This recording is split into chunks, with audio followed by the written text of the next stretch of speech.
Hello my recusants, and we pick right up where we left off just after that cutscene with a warning that there's actually quite powerful enemies that could be quite difficult for us to beat with only two characters, and that sometimes discretion is the better part of valor.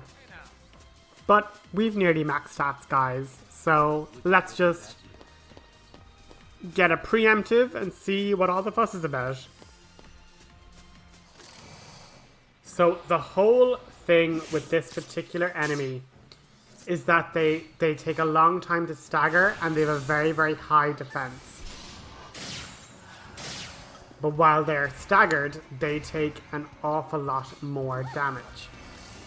But as you can see, with the preemptive, we kind of want to, I suppose, Libra obviously first, but this is less of an ideal situation because, you know, yes, we've it debuffed, but now we have to go about building up the chain gauge again. It's not overly high, but this creature, if it ends up targeting Vanille over Sazh, can just do an awful lot of damage very quickly. And as you know, unlike Lightning and Hope, Vanille is the only medic, so if we get too low on HP, we can end up in a bit of trouble and in a bit of suffering here. But with both debuffs, if we're able to get it staggered now, we're going to do super, super high damage because we've buffed to our magic, we've buffed to our strength, and if you watch now when we go over to Slash and Burn, with the Deprotect on and the Faith boosting our magic, even a simple fire is doing like thousands. So, you know, definitely we probably would have gotten a better outcome if we had both been in dual casting. But, I mean, for now, if only Sazh had gotten I suppose, what's the word? If Sazh had gotten bravery on himself and he would have had that extra bit of physical damage, he would have been doing physical attacks rather than magic, since he only had faith on himself. That's maybe the only issue with the AI and how it kind of prioritizes the buffs it applies, I suppose. But as you can see, even without, you know, getting it to stagger, it's that low now that realistically, once we just kind of get through its armor, we're gonna win this fight. Wasn't an easy fight by any stretch of the imagination, but as you'll see here, like, it was expected to take 4 minutes, we beat it in 2. That's why we got our 5 stars, you know? And this next bit is a humbling experience, so just watch. The very same fight can go very differently.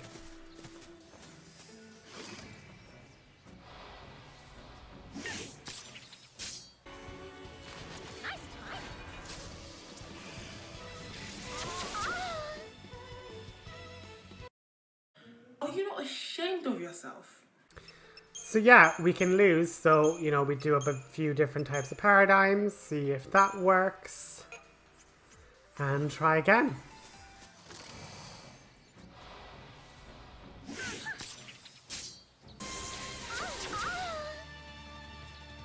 Are you not ashamed of yourself? Are you not embarrassed? This is really embarrassing. So yeah, let's try this again. 3rd time's the charm. Let's go. So we're starting off not wanting to stagger right away, but instead get straight into applying poison and then just using magic now to see how we end up doing, and then just to boost the stagger gauge a little bit. And now we go into our commando, and since we Deprotect on, Sazh is going to be doing his attacks, which do slightly more damage. We didn't really bother with the synergist approach at the moment. We might circle back to that. But again, once you apply poison early, it is legitimately like one of the best things you're able to do. And so we're just going to try and get to Shell on. And obviously with our newly acquired Belladonna wand, debuffs are more likely to happen. And we basically now, unfortunately, just have to wait for Sazh to get his couple of buffs on.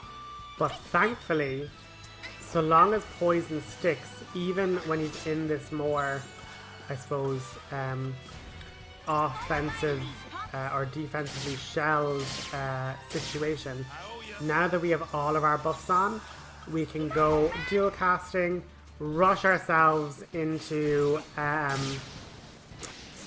stagger, hopefully, before it uses that horrible lightning-y attack that just one-shots Vanille if it ever gets targeted at her. So, but what this really highlights though is poison. Poison will just tick away constantly at the HP, and it really is a good strategy to have. But what I also really need to kind of own up to is weapon upgrades. Like, we need to be also upgrading our weapons. Like, a couple of levels in a weapon can see it like go from massive changes in damage output. And with that little collection there, that treasure chest had a bunch of raw materials, so definitely worth, I suppose, the effort of getting it. And as we kind of just, to be honest, I was like, that was so hard. Like, that was, not only was it like 3 failed attempts, but the attempts themselves took about like 10 minutes ago, you know? It's not as if the battles were, oh, they were over just super quick. But we're after picking up a Libra scope, and that basically applies Libra to all targets. So if you have multiple different types of enemies, it will Libra them. But the item is powerful in that it'll Libra everybody and get all of their details all at once, which is very good. And here we're just going to see the power of Blitz and Aurora just wrecking situations here. And like, Sazh's Blitz is great, but because it's like multi-hit, like he's shooting multiple times, once again, when it's up against a singular boss enemy, blitzing just into enemies is absolutely crazy powerful. So we will look forward to that in the future. But the item drops are really trying to kind of push you towards, listen, there's like 15 of these materials and 10 of these materials. Like, it really is trying to, I suppose, get you to have a certain amount of upgrade materials to, if you're struggling, you know, get the chance to upgrade your weapons. And if you want to hard reset these enemies, like, there are so many of them.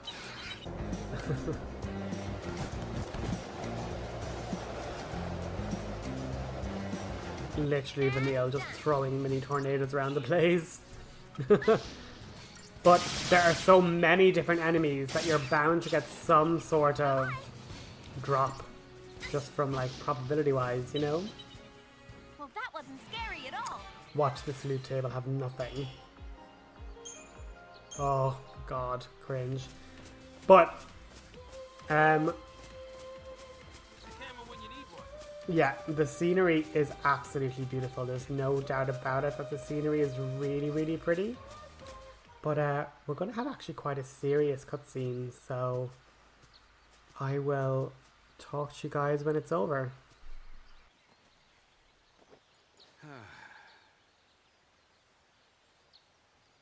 You look tired. Not enough sleep? I guess. Not surprising. Cute girl like me. It's hard to close your eyes, huh? I'm just gonna lie down for a bit.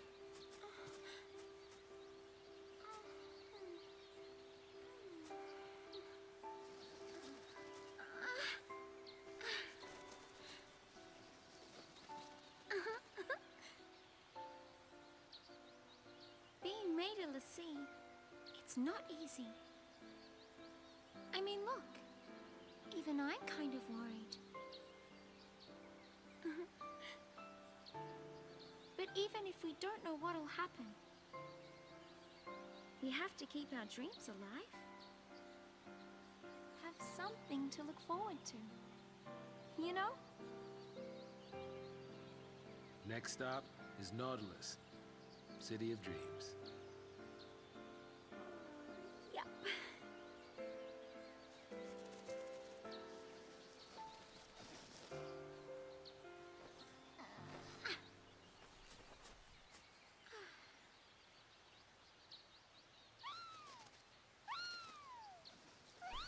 So Vanille awakens, and there's no Sazh to be found? What? Sazh?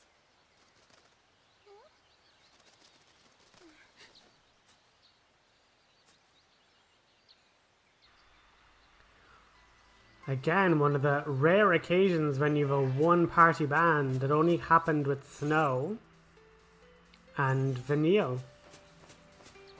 Don't think there's any other situation where there's only one party member at a time. Even from the beginning of the game, like Lightning had Sazh, Hope and Vanille were together. So yeah, Snow and Vanille, only solo party members for a certain period. You scared me. What's up? I'm just thinking. Don't blame yourself. You know, you can't control who FF13 picks for a focus. My son Dodge. He was picked. He's a l'Cie.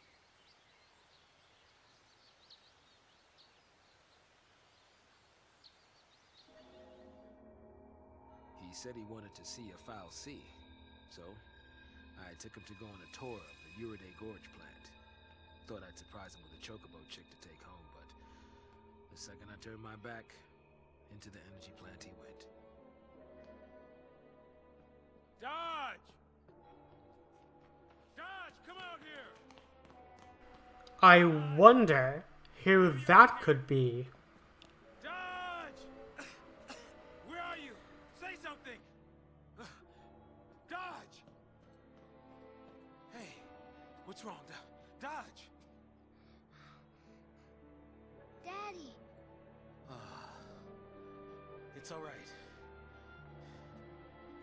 You okay? And what you're seeing there is actually a Sanctum What's that? brand. So a Pulse l'Cie brand Apparently, those and a Pulse l'Cie Sanctum that's l'Cie brand tried just to look attack the different. Sanctum foul sea. It did the only thing it could And made Dodge Dodge is, l'Cie to protect it. after becoming a l'Cie. My son, he got picked by a Sanctum foul sea. He's a hero. But we're Pulse l'Cie. Dodge's enemies. Psycom showed up right after that to take custody of him. Then, it was one test after another. Even then they couldn't figure out his focus. Maybe it was look for Pulse l'Cie, maybe it was kill him. Either way, how could a kid that young even stand a chance? After he was made a l'Cie, Dodge had some way of sensing things from Pulse. He was the one who found the Pulse foul sea. But the kid can't fight. So, that's why I put myself on the train to Purgeville. I figured his focus had to have something to do with destroying that Pulse foul sea. Thought I could do it for him, and, well, you know the rest.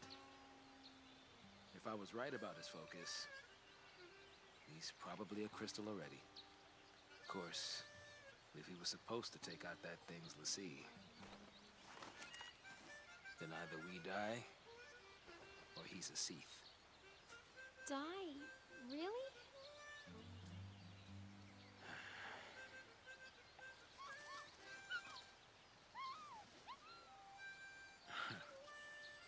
It's a pickle, all right. But the bird says no.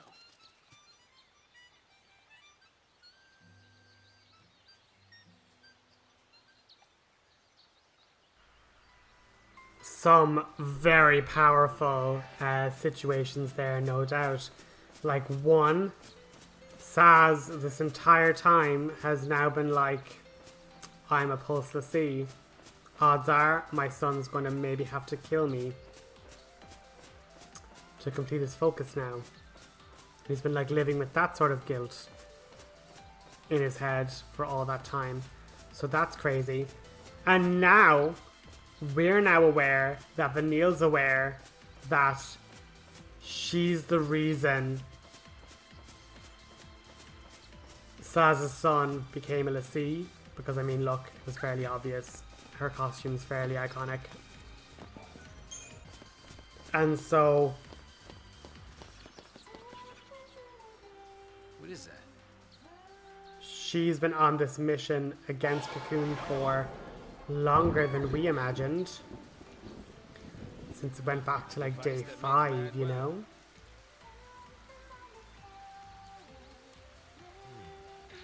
And this is the new little mechanic for this section, which is basically you can change the weather from raining to dry, and the enemies become easier or harder depending on if it's sunny or raining.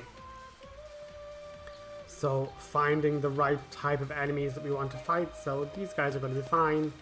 The next batch might be more difficult, so we might have to change the weather, change it back, find a different route, things like that. So again, it all comes down to what we want to do. But yeah, so Vanille has been, I suppose, part of this for a longer time than we anticipated.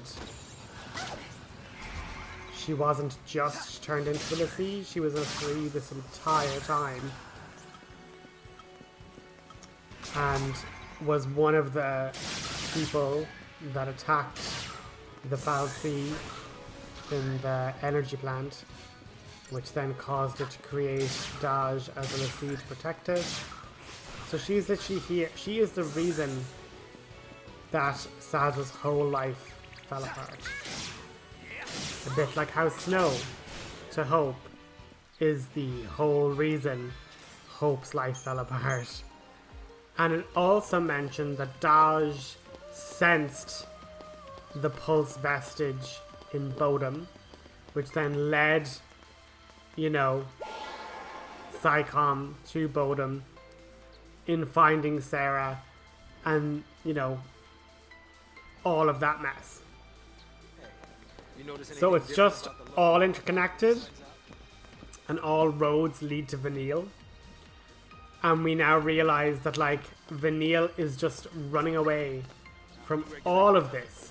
She's wanted to go the opposite direction of any of the conflict because she, on some level, is aware that it all circles back to her. You know?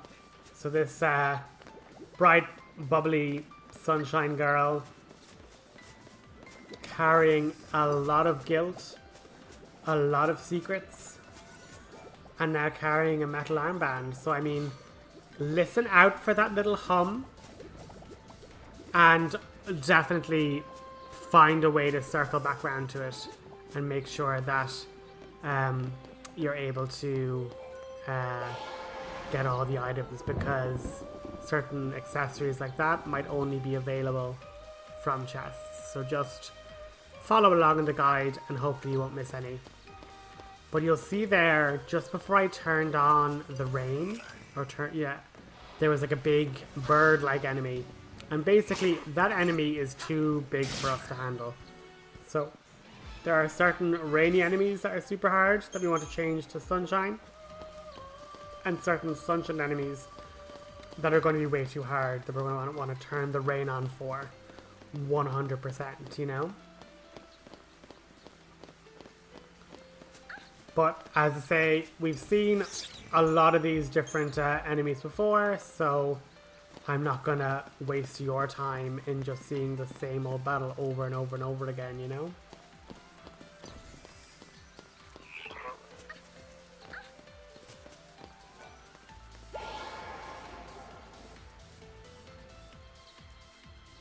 And as you see, if we turn around now, we have this big enemy here.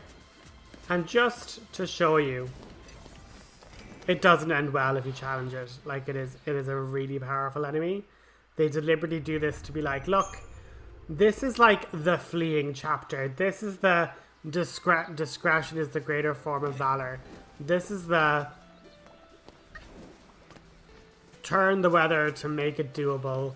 Some battles really are out of your pay grade. You need to like level up beyond them to succeed, things like that. So again, each chapter is teaching you something valuable as you go along, you know?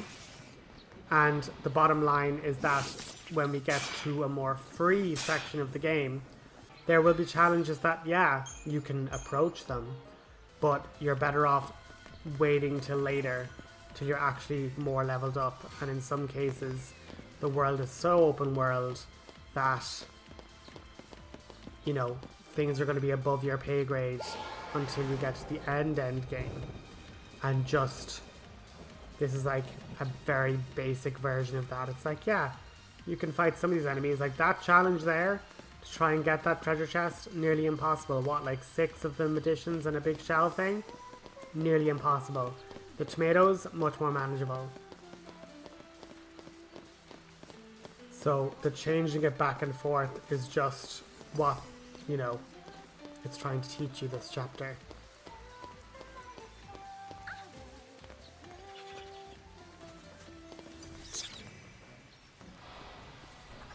But we had an awful lot of cutscenes, guys. Like major character revelations for Vanille there.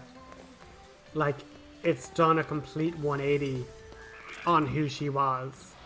Like, she is very much in the thick of it, trying so hard to be out of it. And is basically the reason that every single person around her is currently suffering. None of them would have been Lassie if she hadn't, you know, been involved in some way. She dragged Hope along because she wanted to get to the vestige, because she thought the vestige was going back to Pulse and just off Cocoon. So yeah, there's just an awful lot.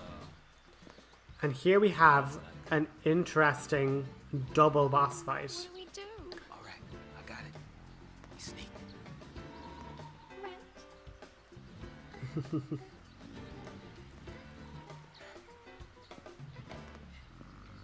We all knew they were going to wake up. I mean, who didn't know they were going to wake up, really? But I'm going to Libra scope them so we have an idea of what both of them do. And what's interesting, guys, is that both of these are weak to each other. So one does lightning damage, one does water damage, and they're both weak to each other. And what they basically do, and what you're going to want to do,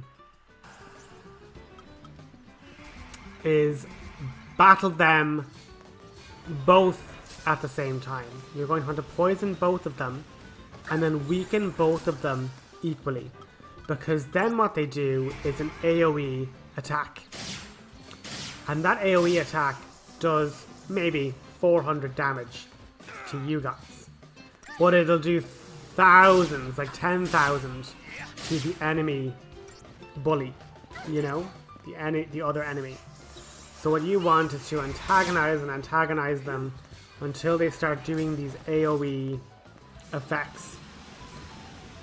And then once that happens, they'll start doing these AoE attacks and then hurting each other constantly and taking loads of damage off each other. And when that happens, they'll basically end up killing each other. But if you don't take them both down at the same time, you're gonna end up with like one at really high health, and then, you know, they get a bunch of buffs when they get to about mid health. And here we're seeing them applying D-Protect, so we need to get these different effects off. Here you'll see Bellow. It's after giving itself a boost to its thunder damage, and haste and faith and all these different things. And unfortunately we're after missing our Asuna, and now we need to heal ourselves up. But we need to keep ourselves healthy. But you'll see there, it's after knocking that other one into its Bellow buff status. And so long as we go from one to the other and keep antagonizing it into this enraged status, it'll do an AoE attack. We'll take some damage, but it'll take tons more, the other enemy boss. And now it's enraged. It's going to do a big angry attack again, doing another maybe 10,000 to the other boss. And this is what you do. You just go back and forth, making sure that you're healing as you go.